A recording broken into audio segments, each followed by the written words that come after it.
Welcome to our post-match press conference. Congratulations to the NU Bulldogs for clinching their 11th straight finals appearance, beating the UST Golden Spikers in straight sets. We have Coach Dante Linsulurin, Jade Disquitado, and Woods Puding.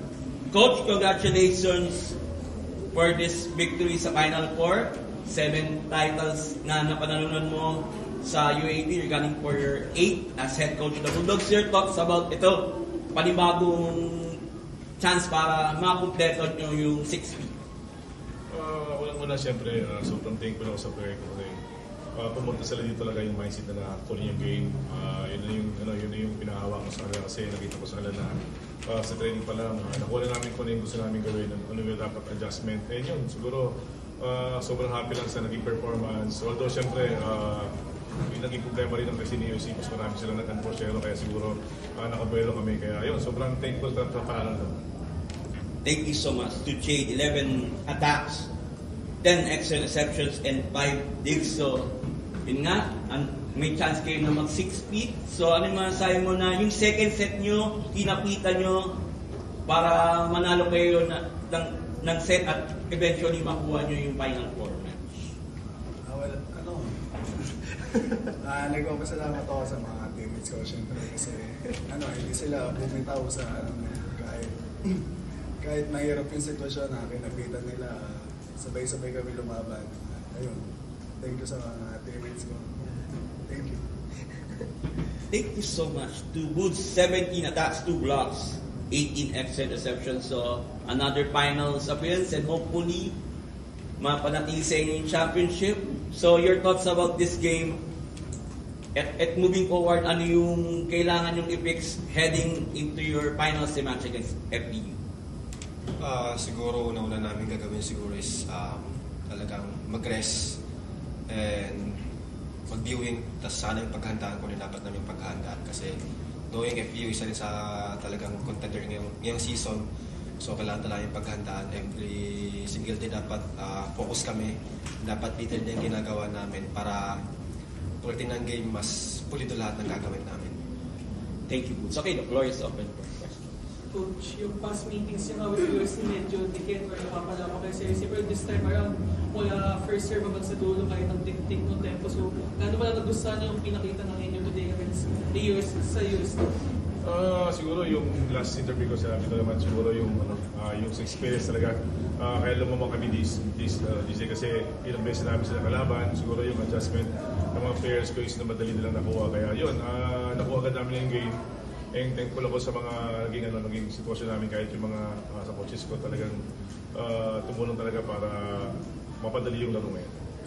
And to Jade, parang kanina nung nasa laro ko, parang patapalo mo, sumisigaw ka. So, kamusta na siguro yung emotions after this win? And ano lang i-expect mo, lalo kalaban nyo na naman sa finals FPU? Sa akin,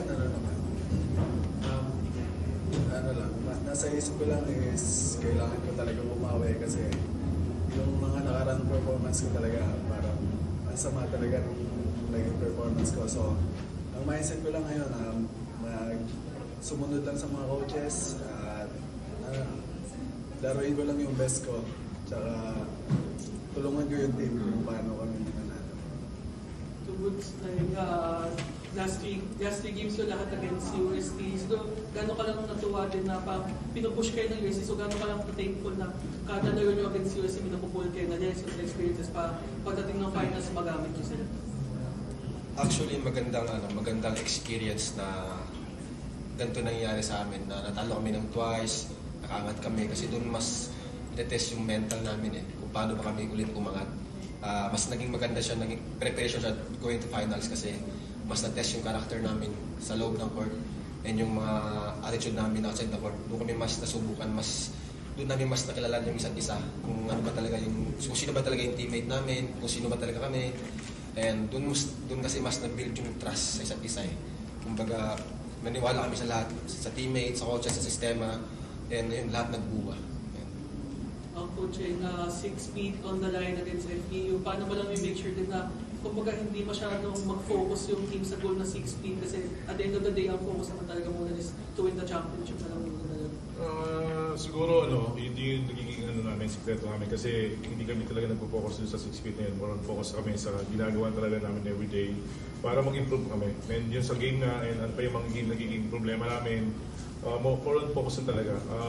Sabi ko sa kanila, kung dating sa atin, siyempre kukunin natin, pero hanggat maaari, trabahin mo muna natin yung nagiging problema natin. Like sabi nga ni Woods, hindi lang sa volleyball yung nagiging inayos namin, pati sa labas, dorm, every practice talaga na mas masiguro namin na yung tiwala ng bawat isa and tiwala nila sa coaching staff is buo talaga.